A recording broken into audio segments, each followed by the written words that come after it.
सितारा, कहाँ हो बेटी? जल्दी आओ, खाना ठंडा हो रहा है। तभी सितारा, जो कॉपी में कुछ डिजाइन बना रही थी, वो बोली, आई माँ, बस 5 मिनट। 5 मिनट बोलते बोलते तुझे 1 घंटा होने वाला है। अब खाना खा भी ले, तेरे बाबा भी आते होंगे। इतने में सितारा के पिता मनोहर भी खेतों से काम करके थके हारे घर लौटे। ये देख जानकी बोली, देख, तेरे बाबा भी आ गए। अब तो आजा, सारा दिन भर पता नहीं कॉपी में क्या टेढ़ी मेढ़ी लकीरें बनाती रहती है। क्या हुआ सितारा की माँ? देखे ना, जब से स्कूल से आई है कॉपी पेंसिल लेकर बैठी हुई है, अभी तक खाना भी नहीं खाया। कोई बात नहीं बिटिया, मेरे साथ खा लेगी, अब मैं आ गया हूँ ना। ऐसा कहकर मनोहर अपनी बिटिया सितारा के पास गया और बोला, मेरी बिटिया, देखो तो जरा आखिर कॉपी में क्या बना रही है। ये देखो बाबा, मैंने कितना अच्छा फ्रॉक का डिजाइन बनाया है। अरे वाह, तुम्हारे अंदर तो चित्रकारी की कला छिपी है। तुम तो अच्छे अच्छे चित्रकारों को भी फेल कर दोगी बिटिया। देखना बाबा, मैं एक दिन बहुत बड़ी फैशन डिजाइनर बनूंगी। फैशन डिजाइनर, वो क्या होता है? फैशन डिजाइनर बाबा, जो लोगों के लिए मॉडर्न और स्टाइलिश कपड़े बनाकर तैयार करता है। अच्छा, तो फिर जब तू बड़ी होकर फैशन डिजाइनर बन जाएगी, तब अपनी माँ और मेरे लिए मॉडर्न ड्रेस जरूर बनाना। हाँ बाबा, पहले मुझे फैशन डिजाइनर तो बना दो। ये कहते हुए सितारा जोर जोर से हंसने लगी। साथ ही मनोहर भी सितारा को हंसता देख मुस्कुरा उठा। सितारा का पिता मनोहर एक गरीब किसान था। उसके पास खेती के लिए ज्यादा जमीन नहीं थी। उनकी आर्थिक स्थिति भी ज्यादा अच्छी नहीं थी। सितारा मनोहर और जानकी की इकलौती बेटी थी। एक शाम सितारा अपनी माँ जानकी से बोली, माँ, बाबा कहाँ हैं? वो शहर गए हैं। क्या, बाबा शहर गए हैं और मुझे बताया भी नहीं? वो फसलों के लिए बीज और दवाई लेने शहर गए हैं, अभी आते ही होंगे। मुझे बाबा से शहर से अपने लिए कलर का डब्बा और ड्राइंग फाइल मंगवानी थी। क्या करेगी तो इन सब चीजों का? तू बस अपनी पढ़ाई पर ध्यान दे। माँ, मुझे बड़ी होकर फैशन डिजाइनर बनना है। सितारा इतना कह ही रही थी कि तभी सितारा के पिता मनोहर हाथों में थैला लिए दरवाजे पर खड़ा था। फिर वो मुस्कुराते हुए बोला, हाँ हाँ बिटिया, तुम एक दिन बहुत बड़ी फैशन डिजाइनर बनोगी। ओह बाबा, डिजायर नहीं, डिजाइनर बोलो। हाँ हाँ, वही तो मैंने कहा। अच्छा ये देखो बिटिया, मैं तेरे लिए शहर से क्या लाया हूँ। अच्छा, तो फिर जल्दी से दिखाओ ना, आप मेरे लिए क्या लेकर आए हो? रुको, अभी दिखाता हूँ। इतना कहकर मनोहर ने थैले में से एक बहुत बड़ी ड्राइंग फाइल और रंगों से भरा हुआ डिब्बा निकाला और अपनी बेटी सितारा के हाथों में थमा दिया, जिसे देखकर सितारा खुशी से उछल पड़ी और अपने पिता के गले लग गई। बाबा, आप कितने अच्छे हो। मुझे पता था बिटिया, तुम्हें यही चाहिए था। अब जी भरकर डिजाइन बनाना और रंग करना। सितारा की माँ, जल्दी से खाना लगा दो। खाना खाकर जल्दी से जाता हूँ, कल सुबह जल्दी उठकर खेतों में भी जाना है। ऐसे ही वक्त गुजरता गया और अब सितारा 10वीं की क्लास में पहुँच गई। सितारा की अच्छी पढ़ाई के लिए मनोहर ने बड़ी मुश्किल से पैसे जोड़कर उसे शहर में पढ़ने के लिए भेज दिया। सितारा वहाँ हॉस्टल में रहकर पढ़ाई करने लगी और जब भी उसे छुट्टी मिलती तब वो अपने माता पिता से मिलने गाँव चली आती। ऐसे ही एक दिन, अजी सुनते हो, देखो हमारी बिटिया आई है। अरे बिटिया, तू आ गई, कैसी है मेरी लाडो? मैं एकदम फर्स्ट क्लास हूँ बाबा। देखो तो कितनी कमजोर हो गई है शहर जाकर। लगता है तू ठीक से खाती पीती नहीं है। नहीं माँ, मैं कहाँ कमजोर हूँ, मैं तो बिल्कुल वैसी ही हूँ जैसे पहले थी। सितारा के आने से मनोहर और जानकी बहुत खुश थे। फिर तीनों ने मिलकर खूब बातें की। कुछ देर बाद सितारा बातें करते करते सो गई। तभी धीरे से जानकी मनोहर से बोली, अजय सुनते हो, लगता है बिटिया सो गई। थकी होगी ना, इसलिए जल्दी सो गई। सुनो, मैं कह रही थी, परसों हमारी बिटिया को वापस शहर जाना है। वो आपसे फीस के लिए बोलेगी। आपने पैसों का इंतजाम करके रखा है ना? हाँ, मैं जानता हूँ कि हॉस्टल और स्कूल की फीस जमा करने का समय आ गया है। मैंने जमींदार से बात की है। मैंने उनसे 10,000 रुपए उधार मांगे हैं। कीवी की बिक्री होते ही उन्हें वापस लौटा दूंगा। ठीक है, लेकिन ये बात बिटिया को पता नहीं चलनी चाहिए, बेचारी परेशान हो जाएगी। अच्छा ठीक है, चलो अब हम भी सो जाते हैं, काफी रात हो गई है। उसके बाद मनोहर और जानकी सो गए, लेकिन उन दोनों की सारी बातें सितारा ने सुन ली। उसे ये जानकर बहुत दुख हुआ कि उसके माता पिता उसकी पढ़ाई लिखाई के लिए कितना सब कुछ कर रहे हैं। घर की स्थिति खराब होते हुए भी उनके चेहरे पर परेशानी की लकीरें तक नहीं हैं। ऐसा सोचते हुए सितारा की आंखों में आंसू आ गए। फिर अगली सुबह जब मनोहर तैयार होकर जमींदार से मिलने निकला, तब सितारा भी चुपचाप उसके पीछे पीछे चल दी। मनोहर जब जमींदार रतनलाल के बंगले पर पहुंचा, तब जमींदार रतनलाल आंगन में कुर्सी में बैठकर आराम कर रहा था। वहीं मनोहर जमींदार के सामने हाथ जोड़कर खड़ा हो गया। वहीं सितारा एक पेड़ के पीछे छिपकर ये सब देखने लगी। राम राम जमींदार साहब। और मनोहर, कैसा है तू? बस आपकी कृपा है। वो मैंने कल आपसे पैसों की बात की थी ना, मुझे कुछ पैसे चाहिए थे। हाँ हाँ, मुझे याद है। पहले तो मुझे एक बात बता, तेरी औकात नहीं है इतनी तो काहे तूने अपनी बिटिया को इतने दूर पढ़ने भेज दिया? जब देखो अपनी बेटी की खातिर हाथ फैला के खड़ा हो जाता है। मालिक आपका ही सहारा है। अब मैंने अपनी बिटिया को इतनी दूर पढ़ने भेज ही दिया है, तो देखना एक दिन मेरी बिटिया खूब नाम कमाएगी। गरीब की लड़की पढ़ भी जाए तो नौकरी कौन देगा? और चल मान लिया किस्मत से नौकरी लग भी गई, तो वो शादी हो जाने के बाद जीवन भर अपने ससुराल के लिए ही कमाएगी ना। और यहाँ तू उसके लिए कर्जे पर कर्जा लिए जा रहा है। तू एकदम बेवकूफ है। जमींदार रतनलाल की बातें सुनकर पेड़ के पीछे छिपी सितारा गुस्से से भर गई। उसे नहीं पता था कि उसके पिता इतनी बेइज्जती सहकर उसके लिए पैसा जुटा रहे हैं। इस घटना ने सितारा के दिलो दिमाग पर गहरी छाप छोड़ी और उसने ठान लिया कि वो बहुत मेहनत करेगी और कुछ बनकर ही दिखाएगी। उस दिन तो वो चुपचाप जमींदार के दिए हुए पैसे लेकर शहर चली गई। शहर जाकर सितारा दिल लगाकर अपनी पढ़ाई करने लगी। कुछ वक्त बाद पढ़ाई के साथ साथ उसने एक बुटीक में पार्ट टाइम काम करना शुरू कर दिया, जहां वो डिजाइनर गाउन बनाना सीखने लगी। गुजरते वक्त के साथ इस काम में उसका हाथ और साफ होता गया। फिर एक दिन उसे बुटीक में ही पता चला कि एक नामी फैशन कंपनी अपना फैशन शो ऑर्गेनाइज कर रही है। सितारा ने उसी वक्त ठान लिया कि वो इस फैशन शो में एक डिजाइनर के तौर में जरूर हिस्सा लेगी, लेकिन उसके लिए ये किसी चुनौती से कम नहीं था, क्योंकि उस फैशन शो की थीम रखी गई थी ड्रेसेस इंस्पायर्ड बाय नेचर। सितारा मन ही मन बोली, मुझे कुछ भी सोचना होगा, कुछ ऐसा जो आज तक किसी ने ना किया हो और वो दिखने में भी बहुत सुंदर लगना चाहिए। सितारा डिजाइन के बारे में सोच ही रही थी कि तभी गांव से उसकी माँ जानकी का फोन आ गया। हाँ बिटिया, कैसी है तू? मैं ठीक हूँ माँ, और आप क्या कर रही हो? मैं और तेरे बाबा मंडी आए हुए हैं। इस बार कीवी की फसल अच्छी हुई है। तुम पैसों की चिंता बिल्कुल मत करना, बस मन लगाकर अपनी पढ़ाई करना, ठीक है बिटिया? ठीक है माँ, मैं थोड़ी देर में बात करती हूँ, मैं कुछ काम कर रही हूँ। तभी सितारा के मन में कुछ ख्याल आया। फिर वो तुरंत अपनी माँ को दोबारा से फोन लगाते हुए बोली, एक मिनट माँ, क्या कहा आपने? कीवी? क्या बात है, आपने तो मुझे बड़ा कमाल का आइडिया दे दिया। ऐसा भी क्या किया मैंने? माँ, अब मैं फोन रखती हूँ, मैं आपसे कल बात करूँगी और आपको सारी बात बताऊंगी। माँ से फोन पर बात करने के बाद सितारा तुरंत बाजार गई और वहाँ से ढेर सारी ताजी ताजी कीवी खरीद कर ले आई।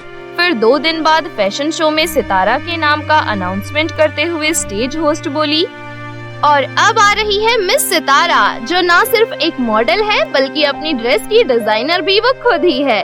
So please welcome Sitara. Announcement सुनते ही वहाँ मौजूद सभी लोग टकटकी लगाए स्टेज की ओर देखने लगे। सितारा के पास मॉडल हायर करने के लिए पैसे नहीं थे, इसलिए उसने खुद ही अपनी ड्रेस पहनी हुई थी। उसने पूरी तरह कीवी से बना हुआ गाउन पहना हुआ था। कीवी से बने गाउन में सितारा एकदम यूनिक लग रही थी। सितारा के अनोखे गाउन को देखकर फैशन शो में मौजूद सभी लोग जोर जोर से तालियां बजाने लगे। फिर शाम को उसी फैशन शो की पार्टी में विनोद मेहरा नाम का एक आदमी सितारा से बोला, हेलो सितारा। मैंने आपको पहचाना नहीं, आप कौन? My name is Vinod Mehra. मैं एक प्रोफेशनल फैशन डिजाइनर हूँ। मैं बॉलीवुड मूवीज में हीरो हीरोइन के कपड़े डिजाइन करता हूँ। मैं आज तुम्हारी ड्रेस पर बहुत इम्प्रेस हुआ। क्या तुम मेरे साथ काम करोगी? मैं तुम्हें हीरोइन की ड्रेस डिजाइन करने का काम दूंगा। ओह क्यों नहीं सर, मैं बिल्कुल करूँगी। तो फिर ठीक है, ये लो 1 लाख रुपए का चेक एडवांस में। मेरी टीम जल्दी ही तुम्हें कांटेक्ट करेगी। तुम अपना फोन नंबर मुझे दे दो। अब अगली मुलाकात होगी मुंबई में। Bye, have a nice day. इतना कहकर विनोद मेहरा वहाँ से चला गया। सितारा उसे जाते हुए देखती रही। उसके हाथों में 1 लाख रुपए का चेक था और आंखों में खुशी, क्योंकि अब उसका सपना जो पूरा होने जा रहा था। फिर आगे चलकर सितारा ने खूब नाम कमाया और फैशन डिजाइनर के तौर पर उसका नाम भी फेमस हो गया। एक बार की बात है, रायपुर गांव में महेश अपनी पत्नी आंचल और अपनी बेटी नीतू के साथ एक छोटे से मिट्टी के बने घर में रहता था। महेश जंगल में लकड़ियां काटता था और उन्हें बेचकर अपना और अपने परिवार का पालन पोषण करता था। रायपुर गांव में बहुत गर्मी पड़ रही थी। गांव के सारे लोगों का बुरा हाल था गर्मी की वजह से। एक दिन महेश के घर का एक दीवार टूट जाता है। ये देखकर तीनों बहुत दुखी हो जाते हैं, क्योंकि धूप की किरणें सीधा उनके घर के अंदर ही आती थी, जिससे उनको और तेज गर्मी लगती थी। एक दिन दोपहर में आंचल महेश से कहती है, अब हम क्या करें जी, दीवार तो टूट गई है, पूरे घर में धूप आ रहा है, गर्मी की वजह से बुरा हाल हो गया है, घर में बैठने का मन नहीं कर रहा और खाना खाने का भी मन नहीं कर रहा। हाँ पिताजी, बहुत गर्मी लग रही है, घर में एक पल भी नहीं बैठा जा रहा। एक काम करते हैं, हम तीनों मिलकर ये दीवार फिर से बना लेते हैं। मिट्टी की दीवार कब तक बनाते रहेंगे? ये दीवार हर 2 महीने में गिरती रहती है। हमारे ये घर कितना कमजोर हो चुका है, पता नहीं ये कब गिर जाए।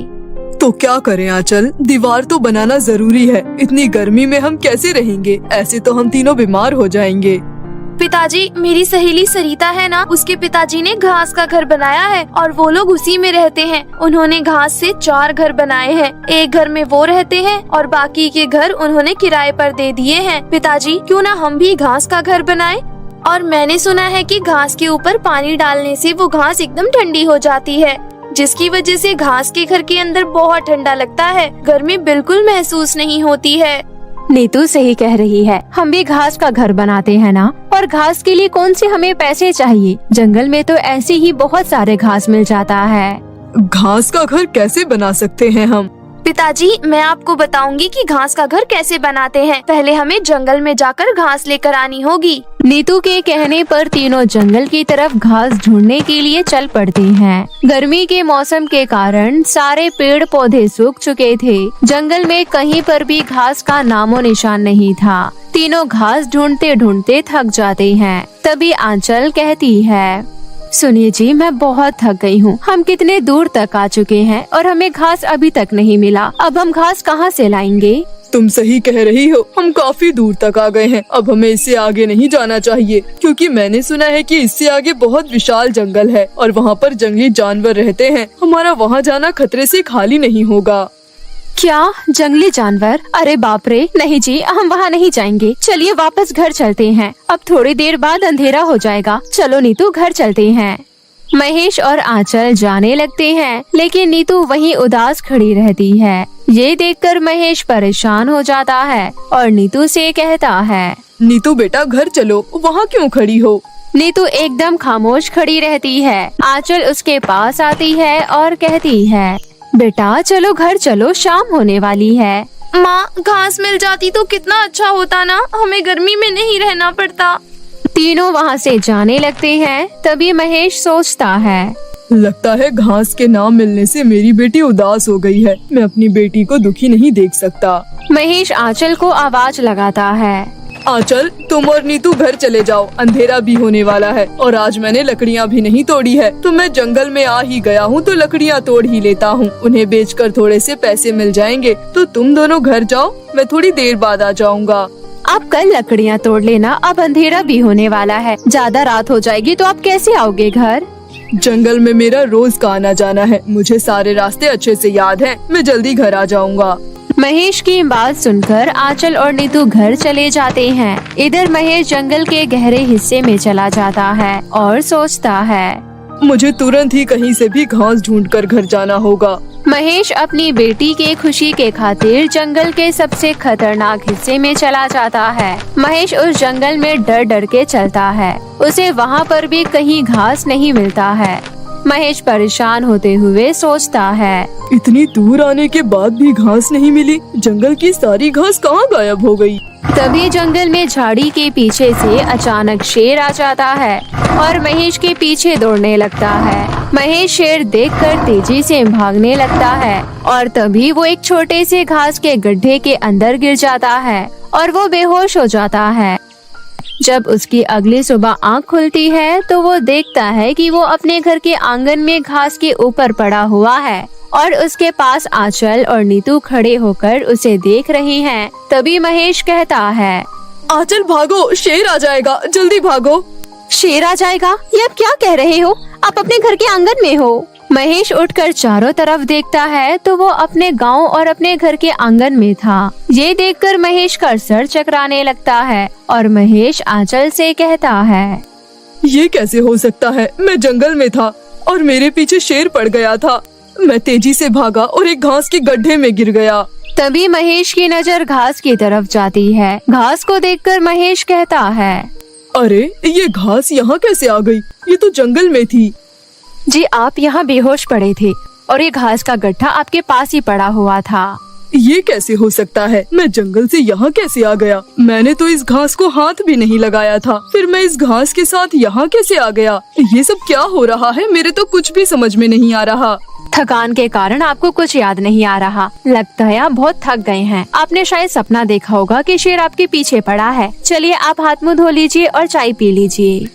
पिताजी, ये तो थोड़ी सी घास है। इतनी सी घास में घर कैसे बनेगा? बेटा अभी तुम्हारे पिताजी बहुत थके हुए हैं। इस बारे में बाद में बात करते हैं। तीनों अंदर चले जाते हैं। थोड़ी देर बाद रात हो जाती है। तीनों सो जाते हैं। अगली सुबह जब तीनों बाहर आते हैं तो वो देखते हैं कि पूरे आंगन भर घास ही घास है। महेश आंचल से कहता है, आंचल, इतनी सारी घास ये कैसे हुआ?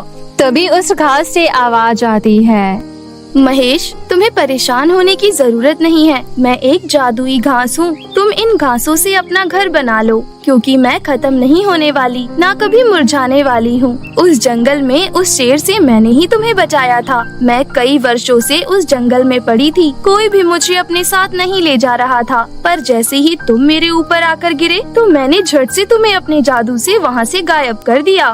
क्या तुमने मुझे उस शेर से बचाया था? हाँ, मैंने ही बचाया था। ये बात सुनकर तीनों के होश उड़ जाते हैं। वो तीनों मिलकर उस घास से 4 बड़े बड़े घर बना लेते हैं। उस घास के घरों को देखकर गांव वाले चौंक जाते हैं। तभी नीतू महेश से कहती है, पिताजी, ये जादुई घास सच में बहुत कमाल की है। देखिए, हमारे तो 4 घर हो चुके हैं और ये घर कितने खूबसूरत दिख रहे हैं। तभी गांव का एक आदमी महेश से कहता है, अरे महेश भाई, आपने तो घास से बहुत सुंदर घर बना लिया। तभी आंचल की गांव की एक सहेली मीना महेश से कहती है, महेश भाई, आपने ये घर कैसे बनाया? इस घर को बनाने में बहुत मेहनत लगी है। जंगल के गहरे हिस्से में जाने के बाद ये घास मिली। महेश भाई, मुझे ये घर किराए पर रहने के लिए दे दीजिए। आपके तो 4 घर है। एक घर मुझे दे दीजिए किराए पर रहने के लिए। मैं उसके किराए के पैसे भी दे दूंगी। हाँ महेश भाई, मुझे भी एक घर किराए पर दे दो। ठीक है, पर एक घर के किराए के पैसे 4000 रुपए लगेंगे। बोलो, मंजूर है? हाँ हाँ, मंजूर है। महेश गांव के 3 लोगों को अपने 3 घर किराए पर दे देता है। एक घर में वो खुद रहता है। नीतू अपने पिता महेश से कहती है, देखा पिताजी, इसे कहते हैं दिमाग। मैंने आपको घास से घर बनाने का उपाय बताया। देखिए, हमारे 4 घर बन चुके हैं और 3 घर किराए पर भी दे दिए हैं हमने। अब तो हमारी सारी परेशानी दूर हो जाएगी। 12,000 महीना हमें घर के किराए का मिल रहा है। अब तो हमें कमाने की भी जरूरत नहीं है। अब तो हमारे पास पैसा ही पैसा आएगा। इतना कहने के बाद आंचल हंसने लगती है और तीनों खुशी खुशी उस घास के घर में रहने लगते हैं। ये कहानी सुरेश और उसके परिवार की है। सुरेश 24 साल का एक हैंडसम नौजवान था। उसका लंबा कद और उसका पहनावा लोगों को बहुत पसंद आता था। सुरेश एक बिजनेसमैन था। उसके ऑफिस में अंजलि नाम की एक लड़की काम करती थी। सुरेश को अंजलि बहुत पसंद थी। एक दिन सुरेश ने अंजलि को कैबिन में बुलाया और बोला, अंजलि, मैं जानता हूँ मैं जो कहने जा रहा हूँ वो सुनकर तुम्हें थोड़ा अजीब लगेगा, लेकिन मैं दिल से कह रहा हूँ। मैं तुमसे बहुत प्यार करता हूँ और मैं तुमसे शादी करना चाहता हूँ। क्या शादी? लेकिन आप तो। मैं जानता हूँ तुम्हारे मन में कई सवाल चल रहे होंगे, पर तुम बिल्कुल भी चिंता मत करो, मैं तुम्हें बहुत प्यार से रखूंगा। अंजलि को सुरेश अच्छा तो लगता ही था। उसके लिए इससे अच्छी बात और क्या हो सकती थी कि जो लड़का उसे पसंद है वही उसको शादी के लिए प्रपोज कर रहा है। अंजलि शादी के लिए मान जाती है। फिर सुरेश अपने घर में अंजलि के बारे में सभी को बताता है। सुरेश के परिवार में उसके बड़े भैया भाभी, माँ और एक छोटी बहन थी। सुरेश के परिवार वालों को अंजलि बहुत पसंद आई। कुछ ही दिनों में सुरेश और अंजलि की शादी हो गई। शादी के बाद पहली बार जब अंजलि अपने ससुराल में कदम रखने वाली थी, तब सभी ने मिलकर उसके गृह प्रवेश की बहुत ही तैयारियां की। संजना की बड़ी बहू रीता ने चावल से भरा एक लोटा घर की चौखट पर रख दिया। अब सभी लोग तालियों से सुरेश और अंजलि का स्वागत कर रहे थे। तभी अंजलि की जेठानी ने कहा, अरे देवरानी जी, जल्दी से इस लोटे पर पैर मारो और घर के अंदर आ जाओ। जी भाभी। ऐसा कहकर अंजलि ने जैसे ही चावल से भरा वो कलश गिराया तो उसमें से गिरने वाला चावल काला हो गया। ये देखकर सभी लोग बहुत हैरान हो गए। अरे ये क्या हो गया? मैंने तो कलश में सफेद चावल भरा था। तभी वहाँ मौजूद सुरेश की बहन बोली, अरे भाभी, ये तो अपशगुन हो गया ना। नई भाभी के घर में कदम रखते ही अपशगुन। घर वाले तरह तरह की बातें करने लगे। उसी बीच सुरेश की माँ संजना बोली, अरे कलश में पहले से ही रंग भर के रखा होगा किसी ने। अब ज्यादा मत सोचो। नई नई बहू को सब डरा रहे हैं। कुछ नहीं हुआ बहू, तो डर मत। आजा, अंदर आजा। संजना के कहने पर अंजलि सहित सभी घर वाले इस बात को नजरअंदाज कर देते हैं। उसके बाद अंजलि गृह प्रवेश करती है। सभी लोग अंजलि के घर आने से बहुत खुश थे। वो रात हंसी मजाक करते हुए यूं ही बीत जाती है। अगली सुबह अंजलि का रसोई में पहला दिन था। तब संजना ने अपनी बहू से कहा, अरे अंजलि बहू, आज तुम्हारी पहली रसोई है ना, इसलिए चूल्हे पर तिलक लगाकर कुछ मीठा बना देना, ठीक है?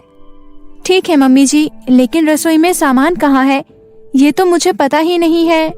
अरे तो उसकी चिंता मत कर, मैं रीता बहू को भेज देती हूँ। ऐसा कहकर संजना वहाँ से चली जाती है। थोड़ी देर बाद रीता रसोई में आ जाती है और अंजलि को हलवा बनाने का सामान देकर बाकी का खाना बनाने की तैयारी करने लगती है और अंजलि हलवा बनाने लगती है। तभी वहाँ पर अंजलि की नंद आ जाती है और अंजलि को हलवा बनाते देख बहुत खुश होती है। अरे वाह भाभी, आप हलवा बना रही हो। आपको पता है हलवा मेरा फेवरेट है। अच्छा सुनो, इसमें थोड़ी किशमिश डाल देना। हलवा खाते खाते बीच में जो किशमिश आता है ना, मुझे वो बहुत पसंद है। लेकिन किशमिश कहाँ रखी है? ओहो भाभी, इतनी सी बात, मैं डाल देती हूँ। ऐसा कहकर अंजलि की नंद किशमिश निकालकर हलवे में डाल देती है और वहाँ से चली जाती है। तभी बाहर से अंजलि को उसकी सास बुलाती है। अपनी सास की आवाज सुन अंजलि किचन से बाहर चली जाती है। जब वो वापस किचन में आती है तो देखती है कि रीता उसके हलवे में कुछ डाल रही है। अरे भाभी, आप हलवे में क्या डाल रही हो? अरे कुछ नहीं देवरानी जी, मैंने देखा हलवा सूख रहा है। हमारे घर में सबको गीला हलवा अच्छा लगता है, इसलिए मैंने थोड़ा पानी डाल दिया। अच्छा, कोई बात नहीं। थोड़ी देर बाद अंजलि और रीता मिलकर सारा खाना बनाकर तैयार कर देते हैं। उसके बाद दोनों बहुएं मिलकर टेबल पर खाना लगाती हैं। सभी लोग टेबल पर बैठकर खाना खाते हैं। तब अंजलि का पति कहता है, अरे अंजलि, खाना तो हो गया, अब जरा अपने हाथ का बना हुआ मीठा हलवा खिला दो, हम भी तो चखें तुम्हारे हाथ का स्वाद। सुरेश की ये बात सुनकर उसकी भाभी उसको छेड़ते हुए कहती है, हाँ हाँ देवर जी, सब देख रही हूँ, कैसे बीबी के हाथ का बना हुआ हलवा खाने के लिए बेताब हो रहे हो। सभी हंसने लगते हैं।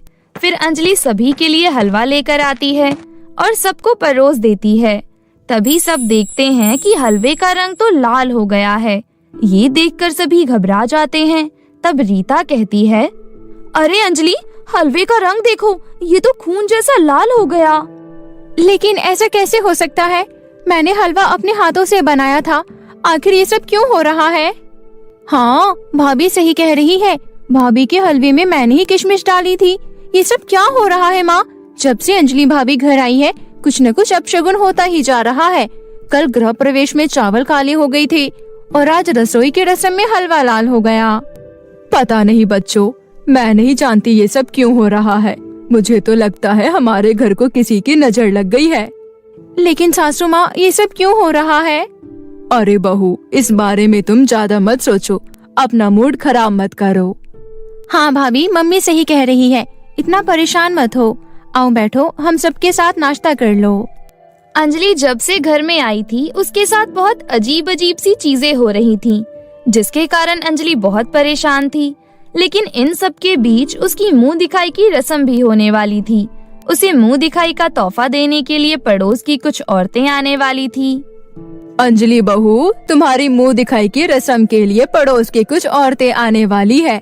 तुम अच्छे से तैयार हो जाना, लाल कलर की साड़ी पहन लेना और तुम्हारे श्रृंगार करने में रीता और पलक तुम्हारी मदद कर देंगी। ठीक है सासू माँ, आप पलक और जेठानी जी को मेरे रूम में भेज दीजिएगा। उसके बाद संजना वहाँ से चली जाती है और थोड़ी देर में पलक और रीता हाथ में मुल्तानी मिट्टी की कटोरी लिए वहाँ आ जाती हैं। तब रीता कहती है, देवरानी जी, तैयार होने से पहले ये मुल्तानी मिट्टी अपने चेहरे पर लगा लो, सासू माँ ने आपके लिए भिजवाया है। अंजलि अपने चेहरे पर मुल्तानी मिट्टी लगा लेती है और थोड़ी देर बाद अपना मुंह धोकर आती है। तब रीता कहती है, अरे देवरानी जी, तुम्हारी साड़ी के साथ ये वाली लिपस्टिक मैच करेगी, तुम ये लगा लेना। और देखो, पलक तुम्हारे लिए मैचिंग की चूड़ियाँ लेकर आई है। थैंक यू भाभी, थैंक यू पलक। अरे, इसमें थैंक यू बोलने वाली क्या बात है भाभी? क्या मैं अपनी छोटी भाभी के लिए इतना भी नहीं कर सकती? उसके बाद पलक और रीता मिलकर अंजलि का बहुत अच्छा मेकअप कर देते हैं। वो बहुत खूबसूरत लग रही थी। घूंघट करके वो सभी औरतों के सामने चली जाती है। जैसे ही एक औरत अंजलि का घूंघट हटाती है तो वो घबरा जाती है, क्योंकि अंजलि के चेहरे पर बहुत मोटे मोटे दाने फुंसी हो गए थे। छी छी संजना बहन, तुम्हारी बहू का चेहरा तो लाल लाल दानों से भरा हुआ है, बहुत बुरा लग रहा है। मम्मी जी, अभी तो मेरा चेहरा बिल्कुल ठीक था, ना जाने कैसे ये सब हो गया, मुझे नहीं पता मम्मी जी। अरे कोई बात नहीं बहू, इतनी सी बात पर कोई रोता है क्या भला? जा अपने चेहरे पर ठंडी बर्फ लगा ले। अरे जवानी के दाने आ गए होंगे, कोई बात नहीं, चिंता मत कर। अंजलि अपने रूम में चली जाती है और अपना चेहरा देखकर बहुत उदास होती है। लेकिन अब उसे शक होने लगता है कि उसके साथ जो कुछ भी हो रहा है उसमें किसी न किसी घर वाले का ही हाथ है। वो अपने मन में सोचती है, पहले रीता भाभी ने मुझे लिपस्टिक लगाने के लिए दी थी और उन्होंने ही मेरे हलवे में पानी डाला था। लेकिन पलक भी तो किशमिश डालकर गई थी और आज वो मेरे लिए चूड़ियाँ भी लाई थी। लेकिन मेरे चेहरे पर लगाने के लिए मुल्तानी मिट्टी सासू माँ ने ही भेजे थे। इनमें से कौन हो सकता है जो ये सारी चीजें मेरे साथ कर रहा है, या फिर मैं ही कुछ ज्यादा सोच रही हूँ? ये सब अंजलि का वहम था या सच में उसके ससुराल में उसके साथ ये सब कोई कर रहा था? अंजलि को खुद भी ये समझ नहीं आ रहा था। उसके साथ जो कुछ भी हो रहा था, अब वो चीजें उसे परेशान करने लगी थीं। पहले चावल काले हो जाना, फिर हलवा लाल हो जाना, उसके बाद उसके मुंह पर इस तरह दाने होना। उसे अपने ससुराल वालों पर शक हो रहा था। उसने सोचा कि इस बारे में वो अपने पति से बात करेगी। लेकिन सुरेश जी से अगर मैंने इस बारे में बात की तो वो बुरा मान जाएंगे कि मैं उनके परिवार वालों पर ऐसा गंदा इल्जाम लगा रही हूँ। नहीं नहीं, मैं सुरेश जी से इस बारे में कुछ नहीं कह सकती, मुझे कुछ और सोचना होगा। अंजलि ने अपने मन में कुछ सोचा और अगली सुबह उसने अपनी सासू माँ से कहा, मम्मी जी, जब से मेरी शादी हुई है हम सब एक साथ कहीं घूमने नहीं गए। चलिए ना, पूरा परिवार पिकनिक पर चलते हैं। अरे बहू, तेरा ये विचार बहुत अच्छा है। ठीक है, तुम सब मिलकर प्लान बना लो, फिर चलते हैं। तभी वहाँ पर पलक और रीता आ जाते हैं। फिर पलक कहती है, रहने दो माँ, मुझे नहीं लगता कि अंजलि भाभी के साथ हमें कहीं जाना चाहिए। ये तो जहाँ चाहती अपनी मनहूसियत फैला देती है। पलक की ये बातें सुन अंजलि उसको हैरानी से देखने लगती है। लेकिन तभी अंजलि की सास पलक को फटकार देती है और उसे चुप रहने के लिए कहती है। सभी लोग प्लान करते हैं और अगले दिन पिकनिक पर जाने के लिए बस में बैठ जाते हैं। जैसे ही अंजलि बस के अंदर बैठती है, पता चलता है कि बस के टायर पंचर हो गए और उसे बनने में पूरा 1 घंटा लगेगा।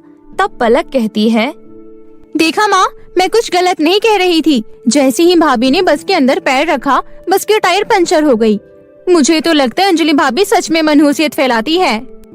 एक बात बताऊं सासू माँ, अब तो मुझे भी लगने लगा है कि देवरानी जी के नक्षत्र ठीक नहीं है। उन सभी की बातें सुन अंजलि को बहुत बुरा लगता है। तभी उसकी सास कहती है, तुम दोनों पागल हो गई हो क्या? कुछ भी बोली जा रही हो। अरे ऐसा कुछ नहीं है। मुझे लगता है कि अंजलि पर किसी की नजर लग गई है। झाड़ फूक कराने पर सब कुछ ठीक हो जाएगा। अभी शांति से सब बैठ जाओ। सभी चुप हो जाते हैं। थोड़ी देर बाद बस की टायर ठीक हो जाती है। फिर सारे घूमने निकल जाते हैं।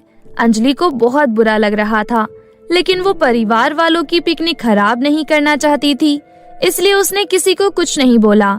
वापस लौटते समय रास्ते में दुर्गा माता का मंदिर था। परिवार वालों ने फैसला किया कि माता रानी के दर्शन करके घर जाएंगे।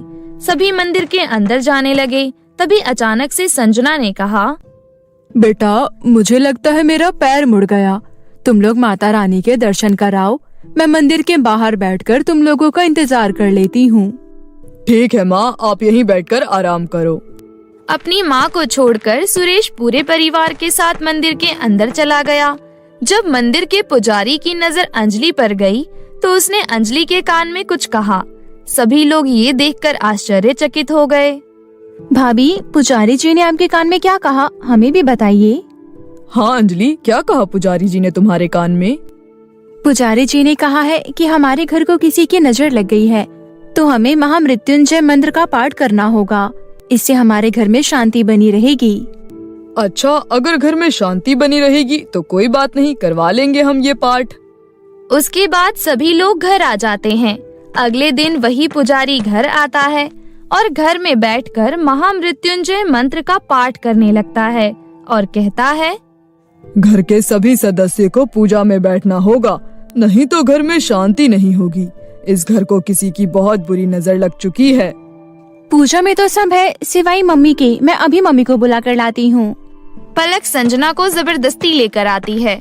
हालांकि वो पूजा में आना नहीं चाहती थी, उसको जबरदस्ती बैठाया जाता है। उसके बाद पुजारी जी जब महामृत्युंजय मंत्र का जाप करने लगते हैं, तो संजना बेकाबू हो जाती है और कहती है, बंद करो इस पाठ को, नहीं तो मेरा काला जादू टूट जाएगा। ये बात सुनकर सभी लोग बहुत आश्चर्यचकित रह जाते हैं। तब अंजलि कहती है, मम्मी जी ने अपना गुनाह खुद ही कबूल कर लिया। कल मंदिर में पुजारी जी ने मेरे कान में यही कहा था कि हमारे घर में जो कुछ भी हो रहा है वो काले जादू की वजह से हो रहा है, और ये काला जादू किसी और ने नहीं बल्कि सासू माँ ने किया है। उस समय मैंने किसी को कुछ नहीं कहा, क्योंकि मैं जानती थी कि कोई भी मेरी बात पर विश्वास नहीं करेगा, इसलिए मुझे ये तरीका चुनना पड़ा। संजना को अपनी गलती का पछतावा होने लगता है। वो उदास होकर खड़ी हो जाती है। सुरेश अपनी माँ की ऐसी हरकतों से बहुत गुस्सा होता है। माँ, मुझे आपसे ऐसी उम्मीद कभी नहीं थी। आप ये सब करती हो, क्यों किया आपने ये सब? मैं नहीं चाहती थी कि एक गरीब लड़की हमारे घर आए, इसलिए मैंने ये सब किया ताकि सब लोग इसे मनहूस समझने लगे और इसे घर से बाहर निकाल दे। लेकिन अब मुझे अपनी गलती का पछतावा हो रहा है। मुझे माफ कर दे बेटा। हम लोग आपको भगवान से भी ऊपर समझते थे माँ। आपने ये सब किया। आपके कारण मैंने भाभी को कितना कुछ कह सुनाया। इस गलती के लिए हम आपको कभी माफ नहीं कर पाएंगे माँ। कहते हैं ना, कुछ गुनाहों की माफी नहीं होती। उस दिन संजना सबकी नजरों में गिर गई।